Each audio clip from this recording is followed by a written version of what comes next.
Hello? Hey, cash is down. Guns down. Let's go. Hi, everyone. Welcome back to Friday Night Moms. It is actually a Friday night. We are some moms, and we have a lovely, lovely, lovely guest with us this Friday night.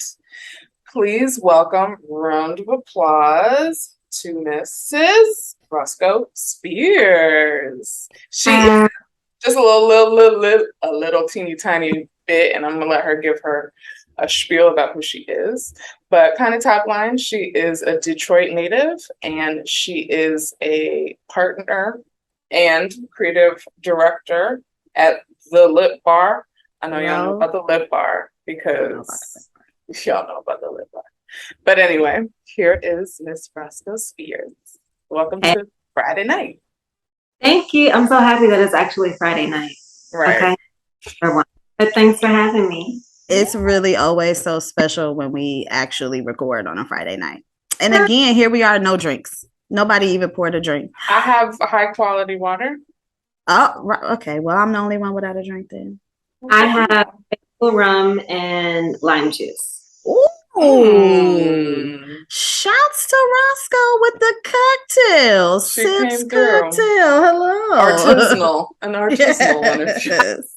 Look, I was a little nervous about this because this afternoon I told you I got a facial and they offered me a mimosa after, and I'm like, sure, why not? Why would I get tipsy off of one mimosa? I'm not sure. It happens. I came home, we had company, and they're like, should we start wine? And I'm like, yeah, let's do it. So I didn't know if I was going to be able to be fully present, but I am. I'm here and I'm alive. You sound coherent. So right. That's all that matters. I tried to space them out, so we did. You recounted your day with true accuracy, so you seemed good. Thank you. I appreciate it. Okay, well, I'm going to jump in. I asked Rosco to be a guest here on Friday Night Moms because if you follow Rosco on social media, then you know that she has been very, very vocal about her struggle with fibroids. For years, she's been very graphic, very open about it, and I loved it. I said, honey, we got to have Rosco on the show, right? Because this is a thing that so many women, especially Black women, are struggling with. And this beautiful woman through this struggle has now found a man. She's lovely and happily married. And she has given birth to the most gorgeous baby girl named Noah. So cute. She's so cute. So everyone should please go follow Rosco on Instagram for the realness. So I wanted her to share with us, Rosco, if you are okay, just a brief history of your life with fibroids. Okay, I will try to keep it brief. My dog is trying to break in on me right now. I don't know. We can't hear. Okay, good. So it started back in, I think, around 2010, 2011. I was living in Detroit at the time, very heavy periods. I'm like, why is this happening to me? This can't be normal. Went to the doctor. They're like, girl, it's normal. You'll be okay. They put me on birth control, which is what a lot of doctors do, saying that regulate my period. So got on the birth control, and then I bled for like a month straight, and I was like, nah, this can't be it. So I got off of it because I didn't see any changes, and I didn't realize that you needed to be a bit more consistent with it for it to do anything, so for it to regulate. So I got off of it, and it wasn't until 2012 when I moved to New York when I went to a different doctor, and I was like, something's wrong down here, way too heavy. Cramps are way too painful. What's going on? And she gave me an ultrasound. She's like, oh, you have fibroids. First learned about fibroids, started doing research about them. And then I finally got the surgery. I think I had just been living this very normal life with a very low hemoglobin.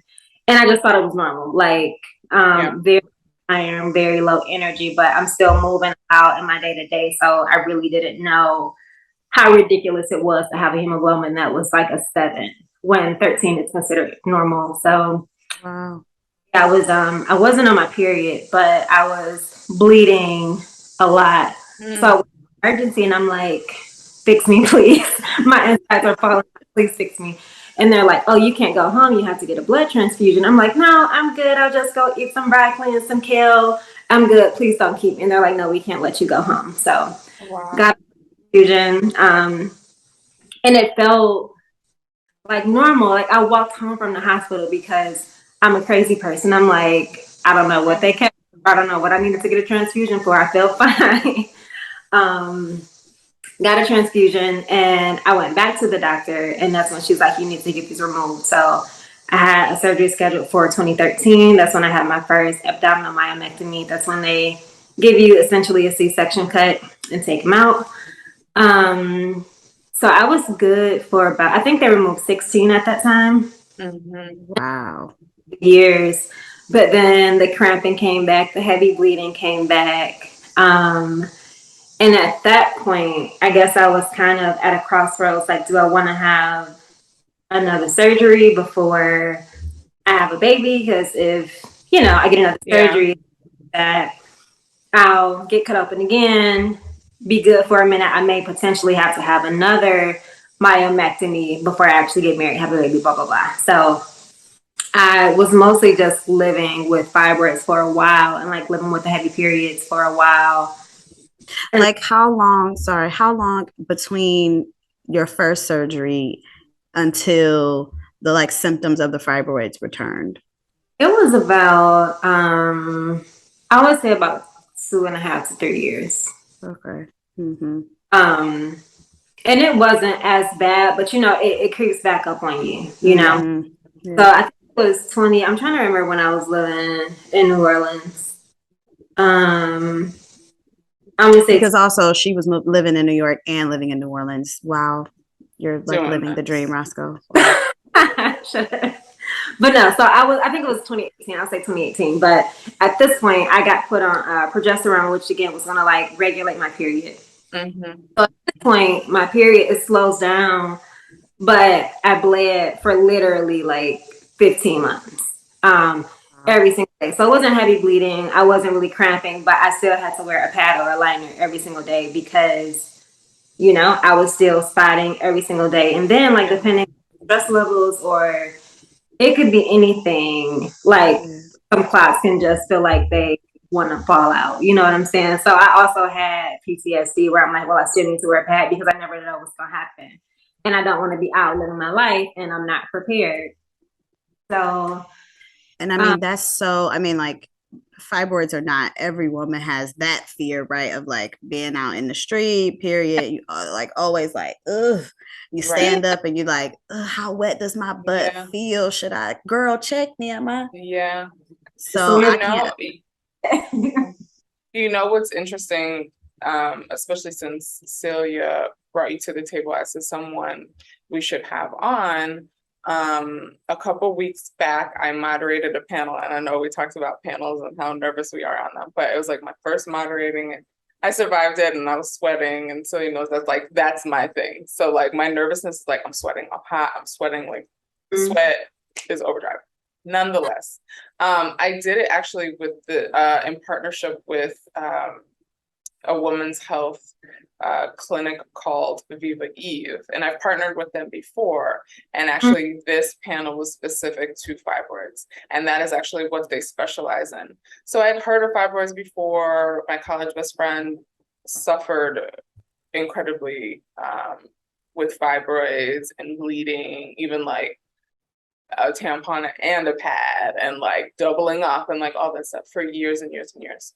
And so through that, my mom also, and then in this conversation before going into moderating the panel, I found out my grandmother and my aunt, and like it kind of basically is circling me. So not to say, I'm just like, my time may come, just because the stats are that, right? Women of color, it's like a very high percentage by the time you turn 50. Like you have a long way to go if I do not suffer from fibroids, as I say, just yet, but I am nowhere near 50. So it could pop up in my lifetime. I wanted to talk to you about, I think what you said is your myomectomy, right? So did they offer you, what is it called? Uterine embolism treatment, where they go intravenously and it's no longer a cut? No, they didn't. But I was told that at that time and my last surgery, there were just too many to go that route. And my first surgery, I honestly didn't know of all of the different options. I was just like, this is going to stop my bleeding. Bet that up. Let's get it done. Right. Which is like a part of that conversation. Like, either you don't know so much about it, they're not giving you kind of all the options. And I'm not saying by any stretch of it that wasn't the direction for you, because everyone is totally different. The size of your fibroids matter, their location matters, all of that, right?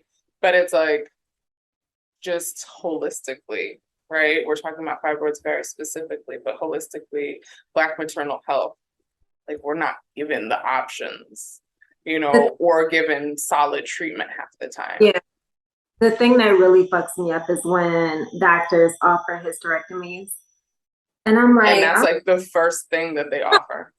Like, I'm a baby, I want babies, my uterus is still popping, like it's a little fucked up, but like I can still do a lot of don't take this from me. Like, why is that the first thing you offer?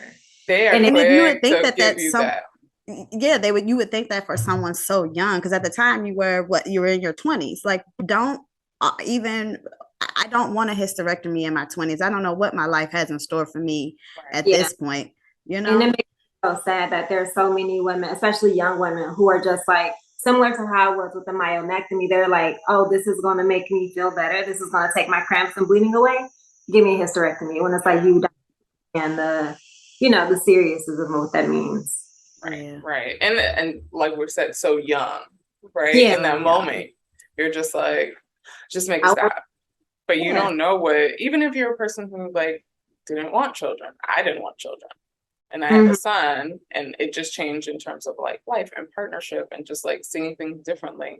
And not wanting children as a younger person had anything to do with like anything from a vanity standpoint. It just was like, I could do it. It's fine. I could live life without children. Yeah. And I can't see my life without my son now. And going into it, it was planned, all of that. But just to tell someone in their early 20s, like, here's your option. And present it in a way where it's like, you can either make this life-altering decision right now, while you are suffering and in pain and inconvenienced in so many ways. We can make it stop, but your life will be altered forever. You know what I mean? Like, that's a terrible weight to put on someone's shoulders. Like, all treatment options should be explored long before anyone talks about a hysterectomy. For sure. Yes. Having a vagina, having a uterus and a vagina is just so much work, and everybody want to be in it. Want to regulate what we got going on. Come up with some other way to do this. You know what I'm saying? Come up with some other ways to treat this. Give me free pads and tampons. We could start very, very small. When you're bleeding like crazy, especially if you want organic, forget about it. Oh, the expense, Rosco. I wasn't thinking about that. I wasn't either. Yeah. Wow, the expense, especially like if you want to go. Status. Yeah, like if you want to go organic. My goodness, somebody owe you some money, Rosco. Listen, reparations for your vagina.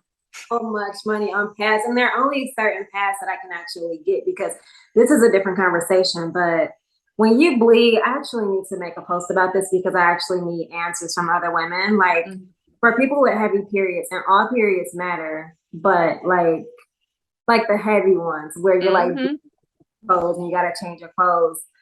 These Super Plus pads, they ain't hitting it. Like, the Super Plus pads that you get in the store, they're long, they're not thick. This is an aside. Y'all can cut this, but I need to tell y'all. The other day, don't cut it. Because I was about to be like, well, what about the ones when you have a baby? Those are extra thick. I mean, they're not sexy. They're very comfortable, but those are OD because they're just so long, and it's like I need to I don't necessarily need the length. But other day, period came, was not prepared, did not have my pads that I love. I had like a ton of Super Plus pads because I try to give everybody a chance. So I have like a drawer of pads that I don't touch because they don't work for me. So I'm like going through them until the ones that I get arrive. But one night I was like, I can't do it. I used one of my baby's size 3 diapers. And I was like, this is what the fuck I need as a pad. Like it sounds crazy. It doesn't. You gotta listen, let's get to the bottom of these solutions. Like the little wings did not feel good on my booty, but everything else. Because you just put the diaper in, you just set the whole Laid diaper in. I mean, a size 3 is tiny. And it's funny you brought up a size 3 is because I got stuck at the airport. I had to buy a size 3 and he is a smooth 6. So I get you. That's How old is he? 16 months. Okay. But total sidebar. And no, we will not cut any of this. Total sidebar, we get on a plane and we get to the gate and it's like, all right, let me change it before we get on the gate. Falls back to your size 3. And we're looking. I'm like, it's in the bag, and the mom detail. It's in the white bag in a gray thing. It's not in there. And he was like, no, it's checked on the plane. Oh God. Every last diaper, and we had a layover. So I was just like, just took a breath, and I was like, and I went to the little convenience, whatever, and they sold Pampers, but they were only size 3. So, okay. Size 3 might be the magic number. Okay. It's a good number. It's a great. It's a good enough. Listen. Rosco, what I think you need to know about Gunner, Dale said his name, Gunner. When she says Gunner wears a size 6 diaper, Dale and her both Dale and her husband are like 6 feet tall. We are talking about a large, baby. Okay, we are tall, we are strong, and we are solid people. Yes. So yes, he wears larger diapers. So a 3 was like cutting into the, when you wear too tight panties. Yeah, and it starts hurting. Listen, you can't sleep in them. You may can get through the day, you cannot sleep in the too tight panties. So I felt bad for him, but I put them babies on, and I snapped the onesie just in case they decided to. Just in case. And said a prayer. That's so funny. But should have had some tissue handy. That is correct. The visual of my man Guns in a size 3 diaper. I haven't seen him lately, but even the last time I saw him, a size 3 diaper. The size 3 diaper on Cash is just, it's not happening. So I'm just trying to imagine the size 3 on you. Oh, Rosco, right. On an adult woman. It's just like right in your panties, like a pad with. Yeah. I'm gonna have to look. I have an extra one. I might check it out today. I might do like a, you size it up. Like she might be onto something because I got an extra one. I don't know what I'm gonna do with it. So maybe she might be onto something. You might be onto. You might need to write. What's the lady who owns Honey Pot? You might need to write her a letter. I'll send her a message like these. Please. Yes. Yeah. Because we are fans of the Honey Pot. Yeah. And the cooling. Listen. And the cooling sensation your vagina gets. Danielle and her spicy panty liners. I love it. Go ahead, Rosco. I'm sorry. That's my favorite name. What? Coochie coolers. Even better. Better than spicy panties. Spicy is very funny. That's what we talked about. Little... Yes, yeah. I called them spicy. I like that. Okay, I knew we were going to take sidebars. Let's back onto the topic. Okay, Rosco. So we know that you're happily married now, but as when you were a single dating woman, right? Like we are all ex New York City hot girls. Okay, you know what I'm saying? Oh, okay. Danielle still okay. I'm still in New York, and I'm a lukewarm girl. Okay. Well, I like it. But how was it navigating that space, right? with this thing that you had to deal with, right? We're out, we're meeting men, we're dating. That presumably means we're sleeping with people, we're staying the night. So like what did that look like? How did you navigate that? Yeah. I can say in New York, I didn't really stay out much when I was on my period. It was easy with being like when I met Matthew, that was different because I was, with him a lot more often. So it wasn't easy to be like, well, I'm gonna be at my crib because I'm on my period, because I was a lot more consistent. Yeah. But Matthew's a different type of nigga. So he's not, you know how some men like get the ickies with periods because they turn into 7-year-old boys? Yeah. Oh, I'm gonna sit in the bathroom with you. Are you good? Do you need some water? Type of person, So, but I did have other situations. Like I remember being in Detroit, stayed overnight, and I ruined this guy's sheets, and I was so embarrassed. And I like told my mom, and she was like, I don't know why my mom did this. I would never have Noah buy more sheets, but she was like, here. She gave me some money. It was like, just buy him some more sheets. And I'm like, hey. But absolutely not, Noah. Tell him to figure it out. Yeah, because he wants to reap the benefits of this body. Yeah, but he was understanding. He obviously didn't care. And the other moment that I had that was most embarrassing, I was in New York. I was headed to a 5K, and I was having one of my friends drop us off. It was me and Melissa, and I was so excited. This was my first 5K. It was a color run. I was excited to get all this colorful powder thrown on me at the end.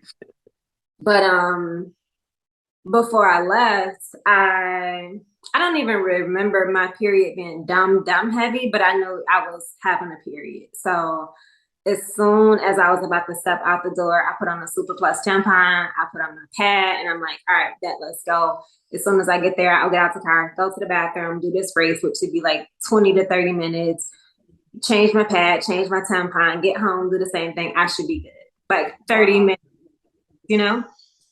And we get there, and before I got up, I did the little check, and I'm like, fuck, my hand got blood on it. So I'm super embarrassed because I'm in this man's nice car. I probably known him for like 2 weeks, maybe. So I bled on his little Benz seat. I'm very sad, close to the run, and I'm like, I don't even know this man. And now I have to explain my situation to him and have him help me figure it out. So we get there, and I'm like, I need you to take me home. And he's like, no, get out, go do the run. I'm like, I can't go. He's like, you better go get this money. I'm like, no, I actually can't. I was like, my insides are falling out right now. Yeah. So he took me to a nearby gas station, got cleaned up. I had blood all on my shoes, my shoelaces. And then he took me home, and he was obviously fine. Like, he didn't care. He was a grown man. But yeah, I think those are really my only situations like in dating where I'll slip up. But they all were very grateful that I wasn't dealing with knuckleheads. Yeah. Yeah.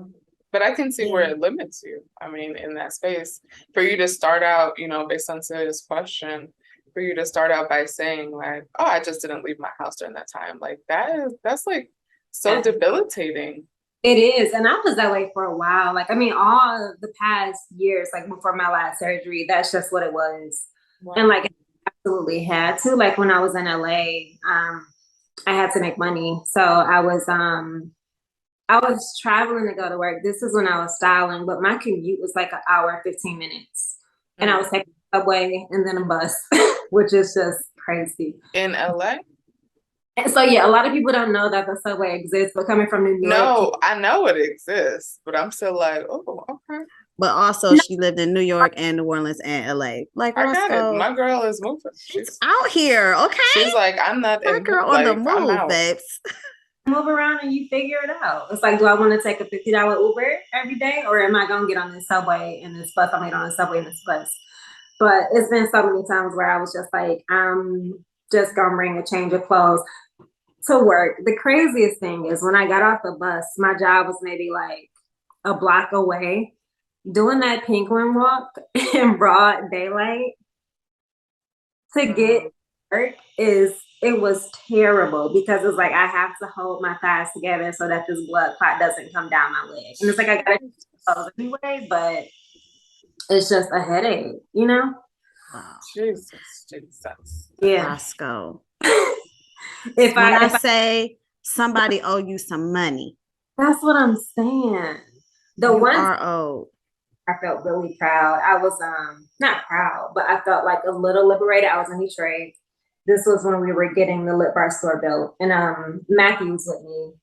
I can't remember why I was in town. I may have been there shooting or something, but he was there with me.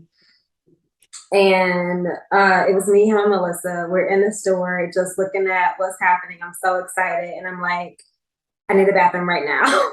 We don't have a bathroom at the lip bar store. You have to go like across the alley into the hotel. So I'm like, I need a bathroom. I go down to the bathroom. And at this point, I don't know if this was one of my days where I just had on a pad because of my PTSD, but I didn't have anything on me. Like I wasn't strapped with pads. So I must not have been bleeding for real all day. Mm-hmm.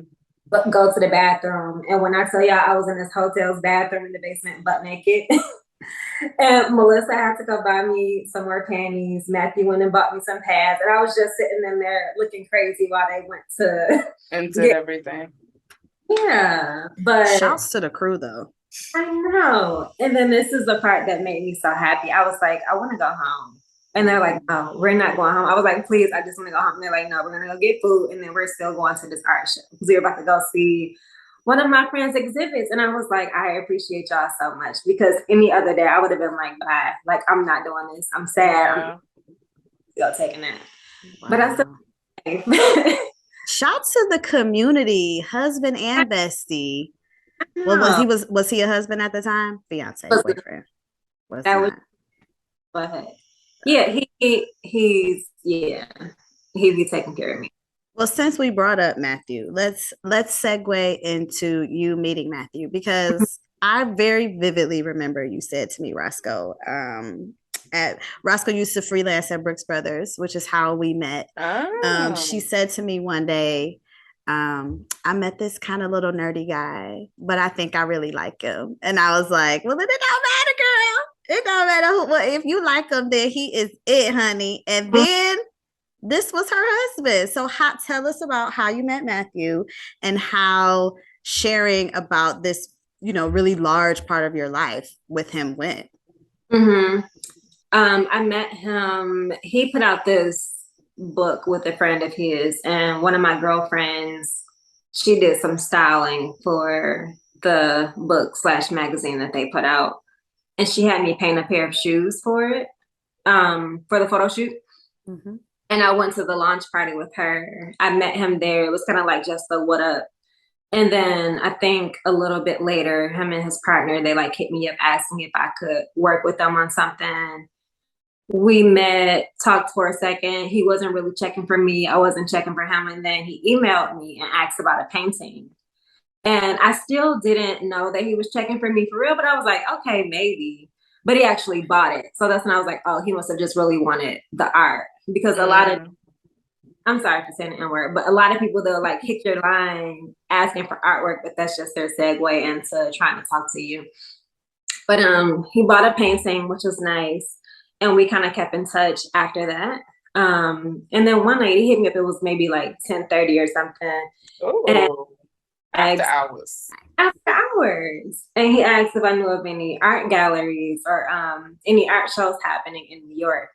And I was like, sir, you work at a magazine in the books and art section.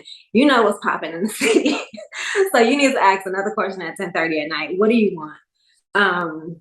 So I was like, we can go gallery hopping next time we're both available. And that's like how we started talking.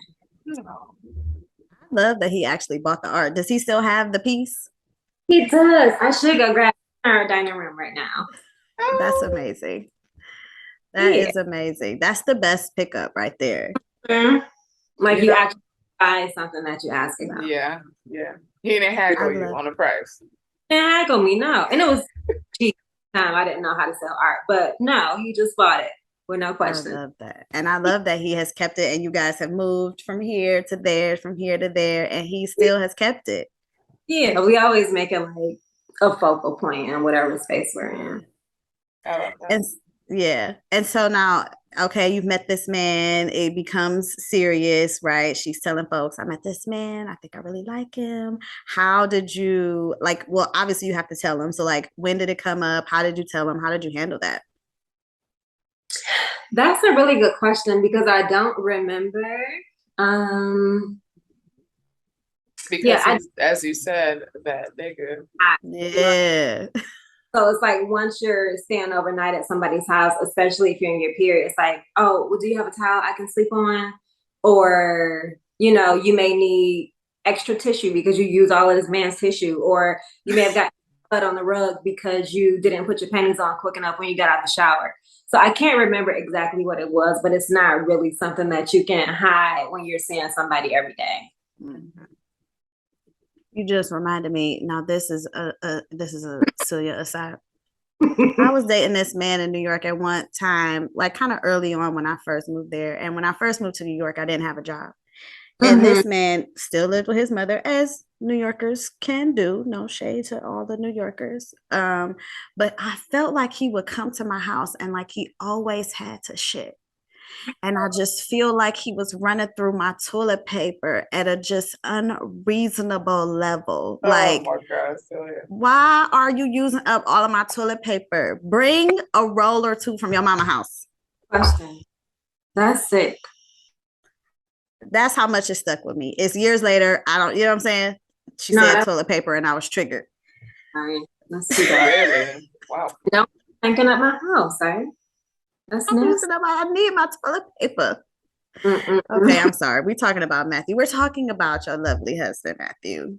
Morehouse man. Shouts to the Morehouse man. Oh, huh? Where you at, Morehouse man? Hey, Sean. Oh, he also has headphones in and is busy editing a YouTube video. Look at him doing, you know it for the family. Burning the midnight oil over here. Okay, so we met lovely Matthew. He knows all about the highly inconveniencing, upsetting ways of Rosco's fibroids. And now at some point you guys have decided, okay, this is it. We together, we getting married, we gonna have a family. How did I guess along with that question, right? How did the conversation with your current doctors come into play about childbirth, about having children? What had they said to you, and how did you approach that conversation with Matthew, right? Because it's not just as we know going into it that it's not going to be just as simple as like a fun Friday night and oops, we're pregnant. You know what I mean? It's going to take some work. So like, how did that go? So that was a bit different, I guess, because like I was saying, at this point, I needed a surgery when I was living in New Orleans. Like I was literally like going to the bathroom and then barely making it back to my bed. So I needed it, but I also wasn't trying to rush into marriage and to rush into having a kid. So I was kind of just dealing with it for a couple of years.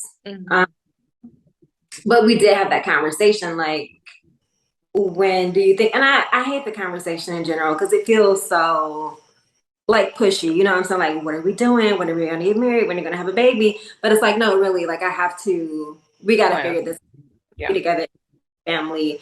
Let's figure out what we're gonna do because I can't live like this much longer because it's really like literally taking a toll on my body. But honestly, I think it kind of just fell into place. Like he proposed, we left, we had to move back to New York. So we left New Orleans, went back to New York. The day that we moved back to New York, he proposed. We ended up getting married in 2020. So I had my surgery August 6th of 2020. We got married September 5th. I had to do 3 months of recovery. I went back to the hospital in October, I think it was. They had to do a bit more snipping because I'm gonna fuck this up, so I'm not even gonna say it, but I had to do a bit more snipping. So I had to do 1 more month of recovery. After that month back, he's like, I'm very impressed with the way that you're healing. Like beforehand, they'll love to tell you, like, just so you know, there may be a chance that you have trouble getting pregnant. Maybe you can't get pregnant. I think that they feel like they need to say it. If I was a doctor, but I think that they have to put it out there. So it's scary, like the thought of even trying, the thought of miscarrying, the thought of trying for however long and nothing comes of it. But went back. He said everything looked good. Said he was impressed with the way that I was healing. He was like, "You're good to go. Like, you're good to start trying." And that was in November. In January we were pregnant. So it really was, everything was aligned. Like God was like, "Girl, you've been dealing with this for 10 plus years. You don't got to worry about this. Like, just got you.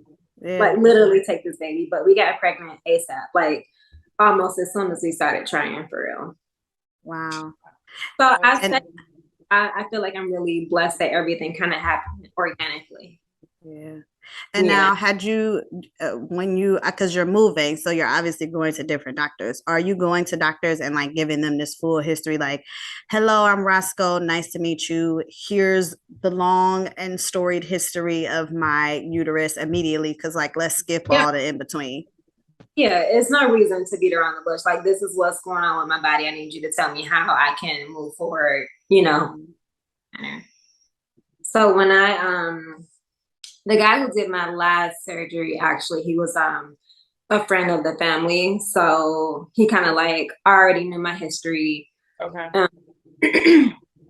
And that just felt like a very easy and comfortable situation. Like it wasn't so much explaining. He very clearly understood what I had been through. He was very explanatory when doing my surgery. Like he even took all of my pictures afterwards and sent them to me. He's a person who explains everything step by step. Oh, they're on the internet. So I saw some pictures of what? My fibroids. Fibroid babies. Yeah. Did you share these on your Instagram? I said I saw them on the internet. Oh, I mean, but hers specifically. Yeah. Oh, how I missed that? Maybe I just forgot. I did a swipe. It said, "Click here if you would like to see." I said, but yeah, I think it's best to go in explaining your history to whoever, like whatever doctor you're going to, like tell them everything you're going through. Because a lot of doctors, if they're new, if you don't tell them, they can do the same thing that my first doctor did. Like, oh, the heavy periods are normal. It's like, no, bitch, it's not normal. This is what I've been through. Right. Like I've been there already, honey. Don't prescribe nothing to tell you. Nah. Wow. So can I ask this question? When you got pregnant, when it came to, because I don't think I've researched this part, when it comes to labor and delivery after myomectomy, is it a short-in C-section or you can deliver vaginally? You can deliver vaginally, but it's highly recommended that you have a C-section because once you, and I've had 2 surgeries. So like once you get close to, the point where you're having contractions, you can cause a rupture and it damage your body. It could possibly kill you and hurt the baby if you like have a rupture on your uterus. Got it. So I've never, the question just popped into my head. I'm like, I feel like I've never. I was sad. I wanted to have a natural birth, but I'm like, it's not worth it. Like, I feel like that's all ego. Just get this baby up out of me and I'm going to be fine. And then I found out like, I can know the exact day. I don't have to do, I mean, I wanted to do it the natural way, but I'm also like, I can just walk in and sit down and, give me my baby. Okay. And that's just incredibly mind-blowing to me. So yeah, I know you had a C-section. I did. It was, I know it wasn't planned. Danielle and I spent so much time hyping each other up about the natural deliveries that we were going to have. And then I was very torn up for quite a long time about the fact that I had to have that unplanned C-section. But I have come to terms with it, in a different way. But I think it should be said though that like there is some freedom in that choice, because I do know other mothers who had to schedule C-sections, and there is freedom and joy in knowing like, wow, I wake up this morning and today is the day for sure that I get to meet this little person that I've been cooking for this long time. But like it's a choice that you want to make, so having it unplanned is like, the fuck, what, why? But it should also, I think listeners should understand that your myectomy, am I saying that right? Is basically a C-section. It's a C-section. Right? So that's the thing. was so easy. This recovery from Noah, it was like, what? I can move around and I can sneeze a little bit and it don't hurt as bad. Like the myomectomy, those two recoveries were way harder than having a baby. And I thought it was gonna be opposite. I'm like, Wow. I kept saying like, I've done this before, it won't be bad, I can do this, but the myomectomy recoveries were so much harder than, I mean, and they weren't hard, both of my recoveries. So yeah, I was back at Brooks 2 weeks after my first surgery, like lifting trunks, just being ridiculous because I wasn't supposed to be, but I felt fine. Girl, 2 weeks after having that C-section, I was like, someone needs to bring everything to my bedside table. And you were lifting trucks. Like I experienced it twice before. So when I had Noah, it just felt easy because it's like, I know what this feels like. And it's actually like, I didn't get super cut up, you know what I'm saying, with Noah. And they took her out and they put me back together. But with the myomectomies, they're like, my last surgery, they took out 51 fibroids. So that's a lot of digging and cutting. So just taking my little baby out, I'm like, this is easy peasy. Like this is nice. I can do this. Wow. I mean, That it's is, not a wow. silver lining exactly, right? But it is for a first time mom going into a C-section, you don't really know what to expect. But here you are with just fortunately, right? This like knowledge into what that will look like. Yeah. I don't know who I need to write a letter to, Roscoe, but you deserve a check. I want someone to give you, I don't know what the dollar amount is. I don't know what the dollar amount is, but let's talk about it. Let's we figure it out. certainly could calculate one somehow. You know what I mean? Just okay. So how did you got pregnant very easily, yay. And so how was your pregnancy? Did you have a fairly easy pregnancy? Did you like it? Because I didn't Did your necessarily love fibroids it. bother you? Did your fibroids bother you? Yeah. The fibroids come back in some ways. They didn't. I think the hardest part of my pregnancy was just being anxious every single day. So literally every time I went to the bathroom, I was looking for blood in my every single time. So I think that was the hardest time. Like I was like having a mental fuck almost every single day because I'm like, God, are we doing this? Like, what we doing? Like, okay, I trimester. And then I'm like, okay, I know somebody who lost their baby at 5 months. What's gonna happen at 5 months? I'm like, okay, I know somebody who had a stillbirth. What's gonna happen when it's time to go have my baby? So it's like every day, I feel like I couldn't even really fully enjoy my pregnancy because I was like so in my head. But other than that, it was so easy. Like I loved being pregnant. I felt so good. I was a little nauseous in the beginning. I had like maybe 3 headaches. I mean, my skin was ugly, but that's fine. But it was so easy. I loved it. I loved it so much. Yeah, I loved it too. Celia was like, you wasn't. So to know also a little bit about us is that Celia and I got pregnant pretty much at the same time. Mm-hmm. We did not know it. We kind of like, I went to her house and she was like, girl, I'm pregnant. Like, me too. Because I didn't tell anyone. And my story is, and our listeners probably know this, and you may not know, but Gunnar is our rainbow baby. So we had lost 2 babies before him. So like me sharing with Celia that I was pregnant, I think we were just on the wrapping up of our first trimester. Mm-hmm. Like nobody knew I was pregnant. Like my mama didn't know I was pregnant. Nobody by that point. I kind of felt like it on an Instagram post. I was like, she pregnant. Because my boobs looked good. Because I have little boobs. My boobs were like, I was like, it was cute, but they're gone now. We'll talk about that in another episode of what babies do to your body. Rosco breastfed her baby too, and Rosco had them things. Rosco got them. If we got small boobs, Rosco got all the boobs. Well, you definitely don't have small boobs, so watch your tongue. These saggy bags of nothing are. No. Anywho, we digress. But I totally get it in terms of like being very nervous. I wasn't nervous the entire ride, but definitely first half of second trimester, I was. But outside of the nervousness, like I was glowing and going and working out and feeling good and happy. And I can do this every day kind of person. Thank God for Gunner. That makes me so happy. And Yeah. Celia was like, No. get this baby out. Poor cat. I did not enjoy being pregnant.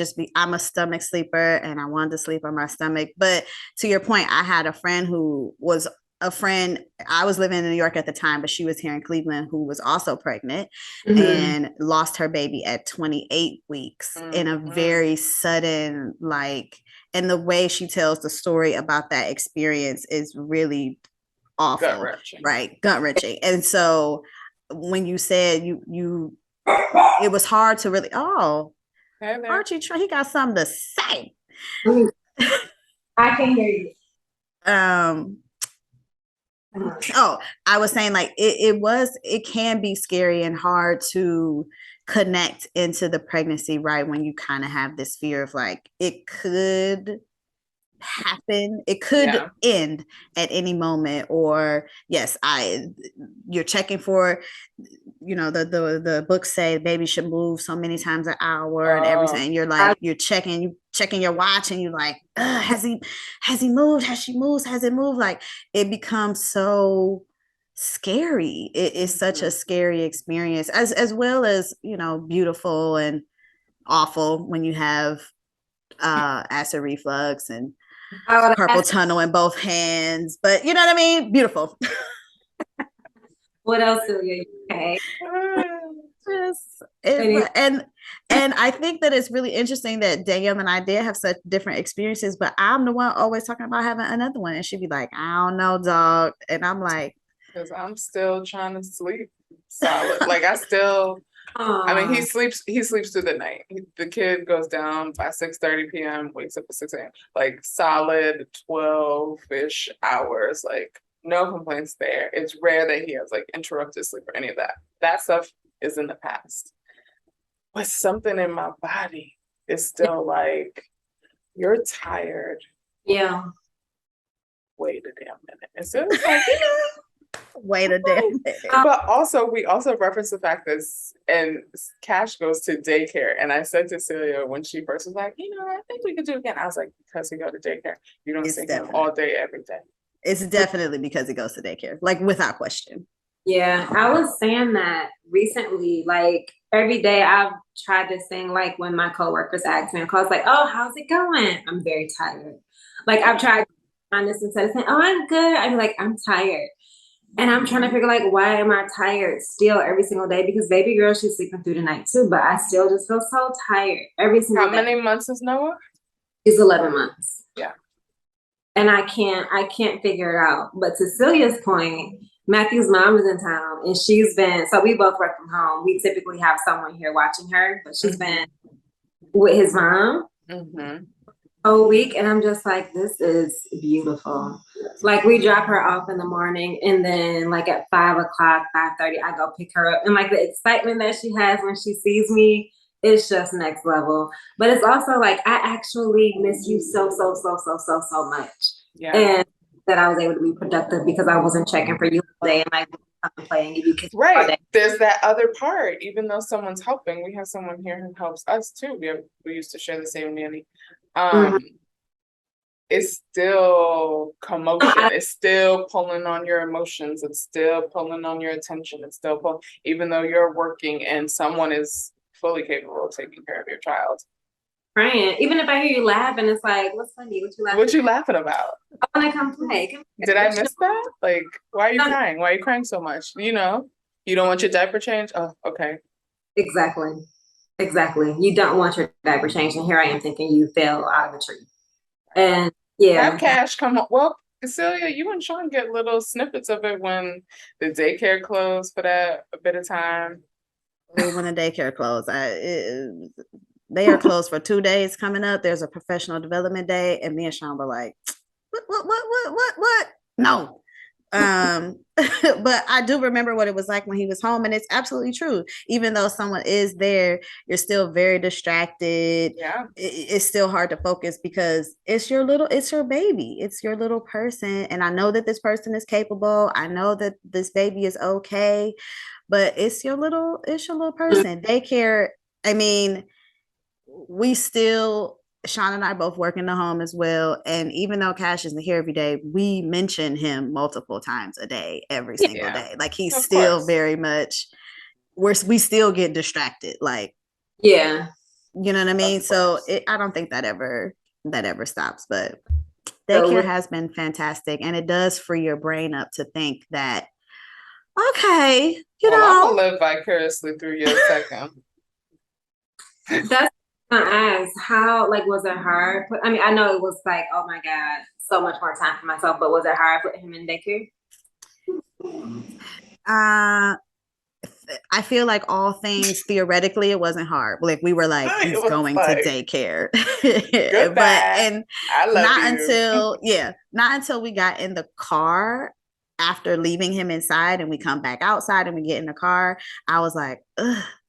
And now I'm supposed to drive away and Yeah. and that's it. Yeah. That part was hard.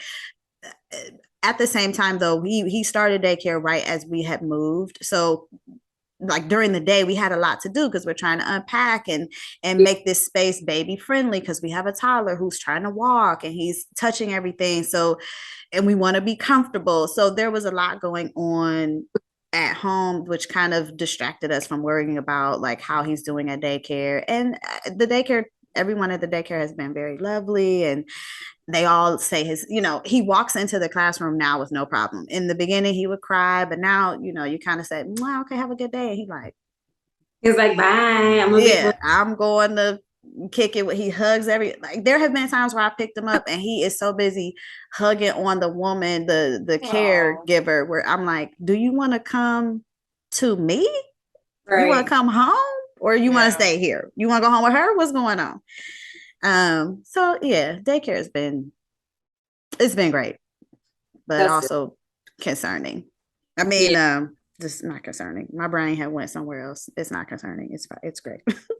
Good. Sorry, you having five thoughts at the same time. Your mouth is moving, but your brain is going somewhere else.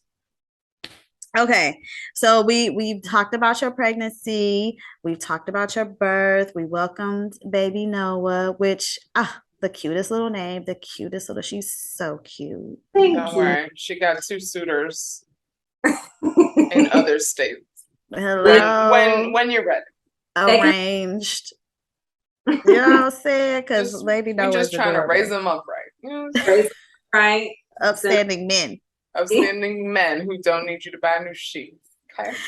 Listen, I need to talk to my mom about that actually.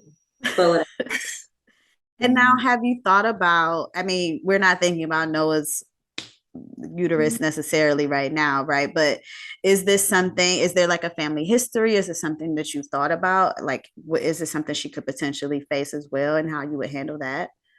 yeah, so I have 3 sisters. All 3 of my sisters have had fibroids. They've had surgeries. My oldest sister had a hysterectomy. Um, Cousins, aunts, grandma, fibroids. Wow. Before I got pregnant, I really wanted a boy. And I really wanted a boy because I was like, I do not want for a little girl to have to go through this. Like Yeah. it's ridiculous, And I'm like, Mhm. I can't imagine having my child, not my baby. Like I can't imagine Right. my girl like going through what I've been through. But yeah, I don't, it's something that I think about all the time. I literally just mentioned the other day to Matthew, but I mean, what can you do? I mean, But also you're armed with so much more knowledge, right? right. And when, Mhm. she's 11 months now, but 20 years from now, I'm going to say she is not going to experience fibroids. I'm going to put it out there, but someone else in her orbit may. And Yeah. just to think, ideally medicine will advance a bit more, we'll find different ways to attack this or get to the bottom of why, so many women, primarily women of color, face fibroids. Yes, genetics are a big part of it, but like, is there something more, I mean, part of it too, but still, is there something more? Yeah. Yeah. So yeah, we'll see. Hopefully my Yeah. baby is clear and living her grand old life, having raised living fun and fancy free. Right hand to God on that. Yeah. Yeah.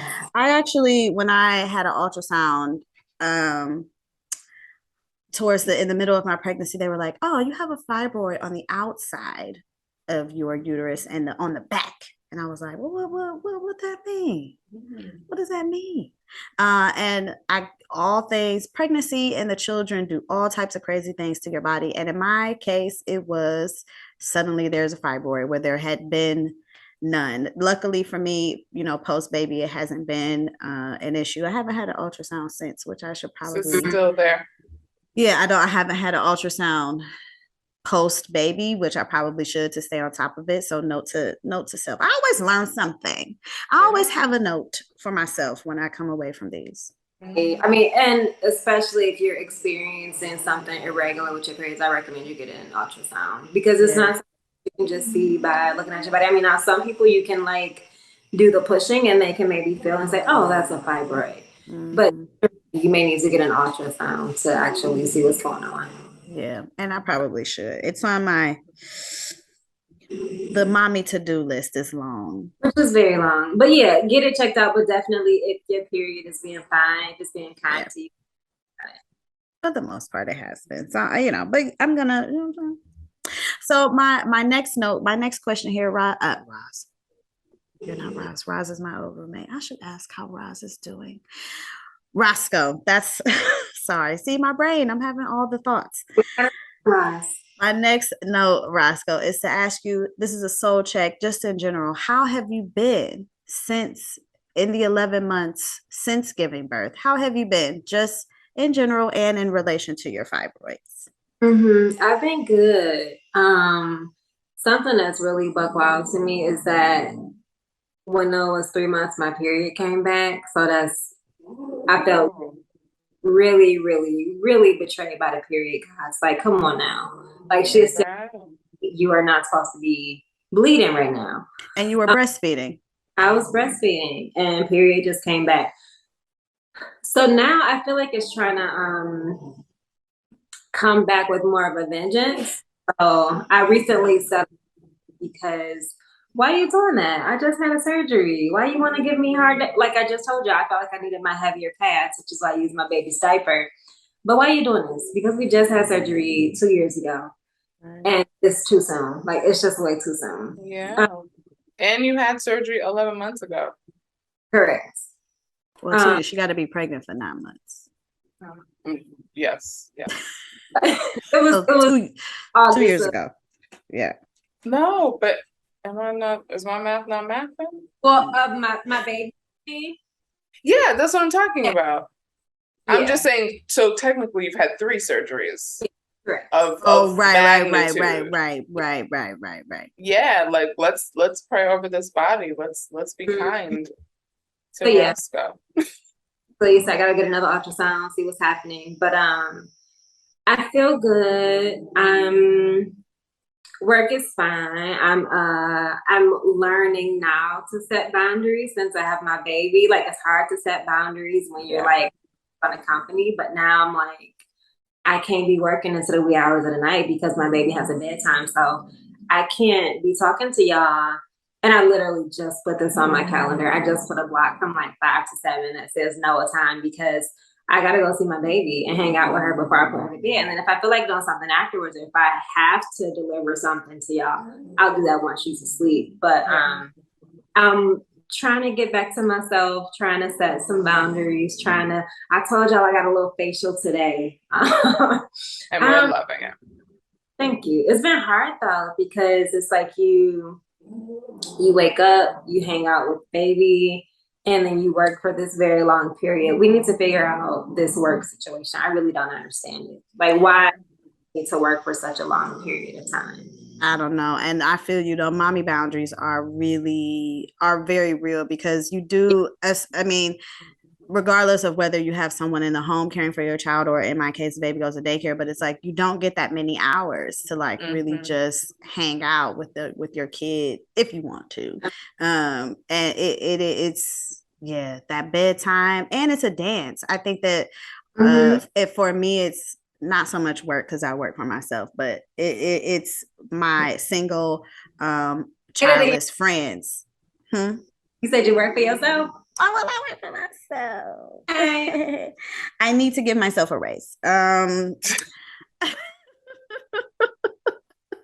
But and I don't want to say single, but my childless friends, you know, where it's like, let's have dinner. And I'm like, I can do all things after 8 o'clock. You know what I mean? But like it's a dance that I want to do for bedtime. It's a dance that it's not fair to leave on the other person to do all the time because you want to have to do some work or you have to go out or whatever it is that you want to do. But like this is the time.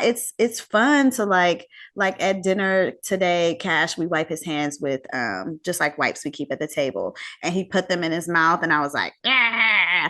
And he wanted to do it 12 times. And now it cracked him up. And like I want to be here to like pull a wipe out of your mouth and you crack up. You know what I mean? Because you only get that moment with your kid, like that one. They're only this age one time. So long. And for so long. So the mommy boundaries are so real. The mommy to-do list is very real, that like you're always tired. I mean, we were tired before, but like correct. Something about also remembering things for a kid is just like another level of tired. So completely understand that for sure. You're not alone in that struggle, girl. Y'all gotta figure. But yeah, that's how I am. I'm good. I'm still just like trying to figure out how to get back to myself. Like I still haven't figured out how to really have me time. Because like then you have to figure out what will the adults eat. And then I have to talk to my husband and I have to wrap up any work that I may have been doing. If I'm working on an art piece, gotta try and fit some time in. First of all, try to be inspired. And then I was gonna say that's not just like you jump in and like type in another page on a deck. Yeah, let me tell y'all something. Gotta be creative. I'm looking at this piece right now. A guy reached out. He asked me to do a piece for him. I'm almost embarrassed to say this. He asked for it in November. And he asked to have it in June. That's a very long lead time. It's not done. And I literally, at the end of the day, it really be like I do not have it in me to pick up a paintbrush. Like I want to so bad, but I literally cannot because I'm tired. And I had to use a little bit of energy that I had to think about what we were going to have for dinner and then to do the dishes and then to pump and then to blah, blah, blah, blah, blah. Ooh, pumping, Jesus. Because now you're 11 months in and are you still putting Noah to the breast or are you exclusively pumping now? So I am doing 3 things. Noah has not been on my titty since 8 months because she used to. So I think it was around the time that I started sleep training, you know exactly when that was because I hit your line like, okay, I'm ready. What to do? I'm throwing in a towel. How do I sleep train my child? It was around that time where, and I don't know, I'm kind of like correlating the two, but I feel like she realized like, this is the time that you're about to put me into my room and I'm about to be by myself. I'm not going to take this milk from your titty because number one, I don't want to sit here because I'm more active now and I'm moving around, but also I know that this is the time that you about to throw me to the wolves. It's time to go to bed. I don't know if that is the case, but like that's around the time that she stopped nursing. So I've been pumping endlessly, tirelessly for months. But last month is when I had to start supplementing with formula in addition to my breast milk because the titties they are not tittying how they used to. Like, I don't know if it's because she's not on the titty anymore. Like I'm not producing as much. But I think they say there's something to it's artificial, right? No matter how, even if you're hand expressing, it's definitely an artificial act. So there's something there. Yeah, and I definitely had a reaction. Sorted journey with breastfeeding myself. So I feel you, sis. Yeah. So I'm at this very tough crossroads, y'all. So right now she has titty milk. She's on Holly formula. I don't want to pump no more. I remember Holly. Yeah, we use Holly too. Holly's my girl. I don't know if Holly is a girl or a boy, but Holly's our Holly's your girl, and that's all that matters. Yeah. But right now I'm like, last night I was like, I'm not pumping. I don't want to. And I was like, Matthew, I think this is it. Like I don't want to do it anymore. Yeah. And then I pumped because I'm like, I don't want to do it anymore. I'm very tired. It's not stressful, but it's just like what is stressful is pumping and only getting like 3.5 ounces out of both of these titties. Not 3.5 per titty, 3.5 from both titties. I'm like, serious? And I've been sitting here for 25 minutes. Like this is some so I'm trying to. But then on the other hand, it's like if I can still get her 3.5 ounces, why will I not give my baby this 3.5 ounces? So I'm like at this really strange crossroads. And I don't know if it's like ego, because like I wanted to nurse or at least give my baby breast milk until she was a year old. But I'm also like, it's kind of stressing me out that I'm only getting this tiny amount when I was gonna say putting in all these hours, but like, you know, I mean, but you are putting in all those hours. Add it all up. I mean, I think, and Celia and I definitely had this conversation because I stopped at 7.5 months just because of work. I had gone back. I was on set a lot. Like the schedule's erratic. I would forget, then I would remember, then I would come home. It was just like it became a lot, and kind of it sounds similar to what Noah did with you, but Gunnar, what I believe, you know, whatever, call it all hokey, but he told me it was fine, like it was okay. So I had like gone to nurse him one night and he kind of went and was like, it probably wasn't enough or it wasn't coming out fast enough. And he kind of like stopped and looked at me and just like nuzzled up and rested his head as if he wanted to just cuddle. Right. And so I'm like, okay. And he was fine, you know, he was fine for the night. He didn't need anything else. I didn't have to supplement. And then I tried like maybe like we had our session in the morning. The morning is like robust. Like, you know, your body resets. But maybe like a couple of days later, same situation. He kind of was like, it's all right, Mom. Yeah. Like, we're good.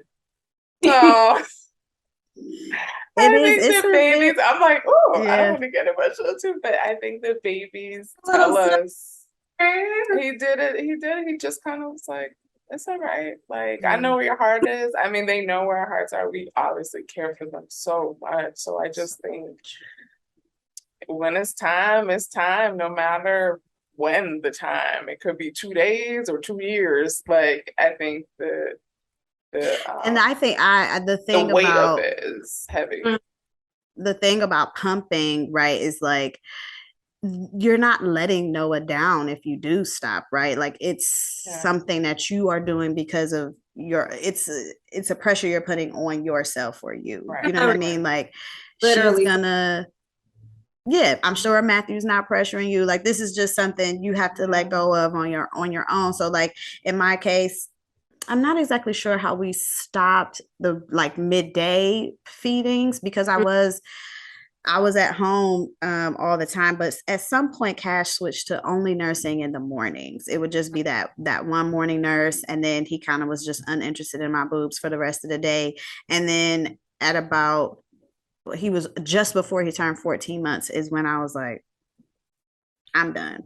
Yeah, you came to New York. I came to New York and I was like, I'm just gonna let this be a wean because I had given up pumping March 7th. I remember the day for whatever reason was the last time I pumped, right before he turned a year. And I was just like, I am so unhappy doing this. I hate it. And why am I making myself miserable? Yeah.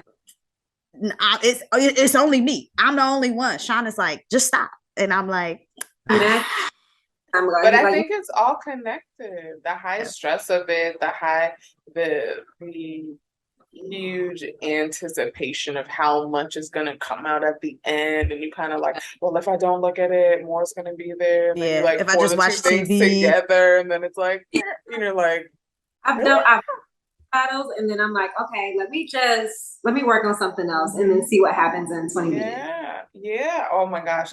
Celia knows. I think I went through so many things because Gunnar had a tongue tie in the beginning. So he didn't have a lot. Like we had to go. The journey was intense. But I do remember it just being like, I remember power pumping. I remember there's so many levels to it. And I don't think people truly understand that.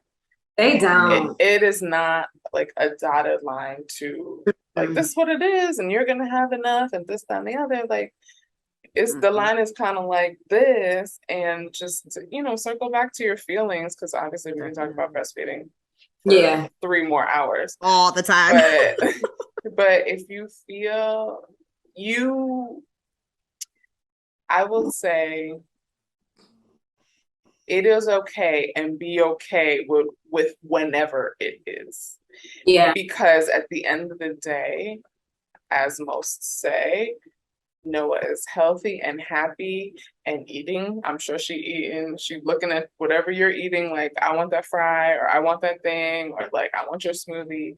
So like, my girl's growing and glowing with your breast milk, and she will continue to do more once that journey and that chapter has crossed, whether it's tonight or in 3 years. So just be happy with it, because also stress levels do matter in that. So if you do feel this like anxiousness and the stress behind it, you know, I don't know what the answer is to relieve that, but just maybe it's just knowing that she's doing great. Yeah. And you gotta do great. I gotta do great. And that's the thing. I'm like, how much better will I feel if I'm not trying to force myself to make milk, you know? Yeah. Thanks, Feel good. You'll feel good. And you, I mean, you did exclusive. I mean, you just had to start supplementing. You said like Danielle and I started supplementing, I think at like 5 or 6 months. So I supplemented early, because again, the tongue tie. I was like, I am destroying his body. Like, this is not the plan. All these plans. And so I was earlier, like, if I had to go out of town, I would probably supplement like 2 days and then come back with a freezer.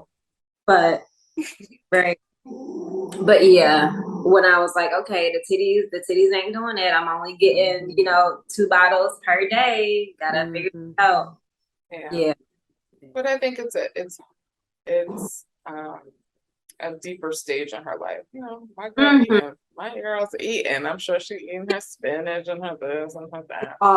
Literally all of the things. She's taking little, like when you get your green shot, your grass shots. She's taking her wheatgrass shots of mommy. Yeah. Okay. Well, I do want to, before we go, ask you, have you and Matthew thought about having more children, and have you thought about what that means for your body, and have you talked with the doctor about that? Yeah, have not talked to the doctor about it yet, but yes, we talked about it. We are going for number 2, and it mostly means that we have to go for number 2 right now, which we are. We are getting it in, seeing what's going to happen, because as I mentioned, praise up. Thank you.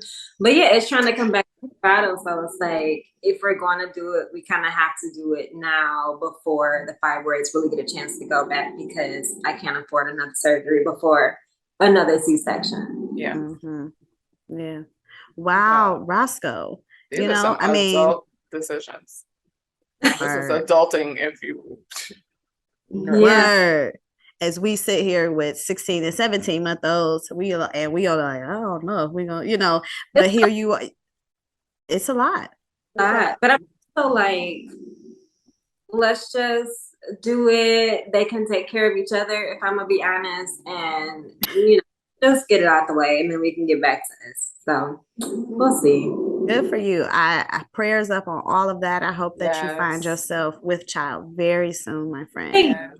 Yes. And you can tell us all how it is. I've been doing lots of research. I asked, let me know, every mama with multiples, like, girl, now we all know we love our kids, but tell me for real, do you wish you had not had that second one? And they all are like, no, we love it. It's great. They take care of each other. As you just said, they play together. One mom said, either you want to play with your kid for the rest of your life, or you want to give them somebody to play with. And I was like, yeah. I just hear you. I think it's very interesting, because Rosco, you said there's 4 of you in your family, 4 siblings. Celia, there's 2 of you, and I'm an only child. Okay. So my siblings were friends, friends or cousins or whatever. So I never felt alone because I know people with siblings are like, well, didn't you feel lonely? And like, who'd you play with? And I'm like, oh, there was many people to play with. You know, I Yeah. didn't live in a silo. But that might also be a part of why I'm not on the gravy train to two. That makes sense. Yeah. Sense. And as we are learning from Roscoe's tale, you kind of have the luxury to think about it, or to say like, I don't know, maybe, right? Yeah. Because Roscoe you don't really have that luxury. It's kind of like, if we're gonna do it, we gotta do it. But it's funny. But remember, Celia, when I went back for my for our whatever month you go back and you get your green light, my doctor was like, because I had the miscarriages, she was just like, so do you want another? Get on it now. And I'm like, girl, what? This baby doesn't even sleep past 3 hours at a time. Are you kidding me? So it is that other side of it that I think a part of me I bury. You know, I'm like, I'm happy we made it. We got it. He's beautiful and amazing. Like, do I want to go through that heartbreak on top of having a toddler run around and be? It will not be heartbreak, but yes. Thank you. Your body did it already. It's muscle memory. Imagine if I'm like, oh, we was just playing around that one time for our anniversary. Because it's Monday. I was like, the days come, the years go by fast. But I'm like, imagine if I came back to y'all and I was like, yo, there's a baby inside of me. I can't wait. I just feel it's coming. If that is what I cannot wait. Agree. I want everybody. Since having a baby, I say all the time, I want every woman who desires to be pregnant to be able to be pregnant. As much as I say I was unhappy doing it, I would do it again. And I'm glad that I was able to do it. And I find it heartbreaking. Having done it, it's always so much more upsetting when you hear tales of people or meet people who desperately want to be pregnant, and for whatever reason, it's just not happening. Yeah. Because it's a beautiful thing to experience. Yeah. But that being said, there's many, many paths to motherhood. And if you are unable to find yourself there are plenty of other ways to mother people. Yes. Okay. A new thing, Rosco, that we want to institute with our guests is tell us at least one thing. There's a pop quiz. Yeah. At least one thing you wish you had known about pregnancy or motherhood before experiencing it. Oh, that's a good one. And I should have I could have came prepared. No, I don't know if I gave you this one. I might not have prepped you with this question. We want it off the top of the dome, your sleepy mama dome. Right. On a Friday night. On a Friday night after mimosas and wine and rum. Ooh, and a facial. Why would I have so many different things? One thing I wish I had known about motherhood. It could be silly. It doesn't even have to be dead serious. It could be it doesn't have to be that thought provoking. It could be like, because I know mine. I think I have one all too. The time. I think I reference it quite frequently, but it could be anything. And mine's not serious at all. I don't even know, but I wish I knew how funny babies are. And I don't know if all moms think this, but I literally think that Noah is the funniest person. I'm sure they all do. All I do is laugh all day. And it's so hard, like trying to discipline her or even trying to put her to bed. Because I'll be putting her to bed, eyes are closed. Next thing you know, ooh, ooh, ooh, ooh. And I'm like, no, girl, please. Yes, hilarious. Just making noises. Blah, blah, blah, blah, blah. I'm like, no, you were literally just asleep. And it's like, once you realize you were deep into sleep or falling deep into sleep, you're like, oh no, I gotta play and I gotta do this. And I just backing up and I'd be so annoyed and so frustrated because it's like, baby, I've been holding you for 20 minutes. We'll get back to it. But it's like, I'm like holding you, trying to put you down, trying to put you to sleep so that I don't have to hear you cry for this little 10 minutes. And all you want to do is play games. And all I want to do is play games back because I love you so much and you're so cute. And I think that this is so funny. Oh my God. I love that you said that. I didn't expect for her to have so much personality so early on. And she's been this funny. Yeah. You know what I'm saying? poops, like when she farts, she'll cough at the same time. And I'm like, why are you doing this? Like, do you know that you're like trying to cover up this fart? Like, number one, you never have to cover up your farts. But also, this is so hilarious that you are thinking to do this. Like, I think she's so funny. That's hilarious. That is funny. That is funny. This is not mine, but I have a funny, now that you said that. Sean farted the other day, and this has happened multiple times. Sean farted the other day, and Cash, visibly, you could see in his face and in his body, see that he was also trying to push out a fart. Like he was like, he's trying to mimic him. He was trying to mimic his fart, and he's done it multiple times. But this one was the funniest one because he said, and it's just like, why is that the thing that you choose to? Why are you trying to also fart because dad farted? So they are crazy. One thing that I wish I had known about motherhood, which is completely ridiculous, but like I never knew that I could think that poop smelled nice. I used to love the way Cash's breast milk only. Once he started eating real food, that's a completely different thing. But his breast milk poops, like his 3-month-old breast milk poops, smell sweet to me. They smell like popcorn. And I never mind. Give you that one. I never minded changing his diaper because they always smell like popcorn to me. I feel like you at least every couple of episodes want to say some shit to me that makes me feel uncomfortable. She always want to put me in this weird space. That, I gotta keep you on your toes, Dale. I am not happy. She's the squeamish one. I am. Mine's not as fun as y'all. Well, I'm gonna piggyback on yours, Rosco, and I'll tell you what mine originally was. But 2 nights ago, putting Gunner to sleep, going back to the sleep thing. These kids are hilarious. So we have blackout curtains. Mm-hmm. So right now he gets about 5-10 minutes in the bed. We're laying in the dark. We're singing. We're talking. Whatever. And then I'm like, okay. And then I'll put him in the crib and he'll like rock the crib like this, like he's trying to do jailbreak or whatever, and like sing and do things and talk to Elmo and jump up and jump down. So this particular night, we hadn't gotten to the crib phase of sleep. I didn't close the curtain tight enough and he could see a sliver of light because again, he goes to sleep very early. It's 6:30. It's bright as hell outside.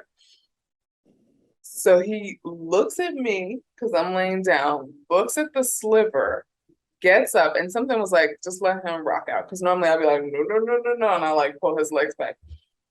He goes and he touches it and he looks behind the curtain and sees that there's popping outside. And he looked back at me with like the biggest grin and he giggled and then shimmied his way in between the curtain and the window and was just like banging on it, trying to let people know like, I'm still here. And he was having the time of his life and I couldn't cut him short. I just let him rock out for like a few minutes. Like he said, why you trying to hold me back? He looked at me like, sis, it's lit out there. It's dark in here. Like, let me have a good time. No, but my thing was, why didn't anyone tell me that newborns are so damn loud? Like between figuring out how to fart or poop or whatever Celia loves and just like getting comfortable with their bodies and expression, no one said, y'all, babies are loud. As much as you like a baby is not a thing. Sleep like a baby is not a thing. They are loud individuals. Yeah, they are. Like, they're like from talk to you, so I have to yell.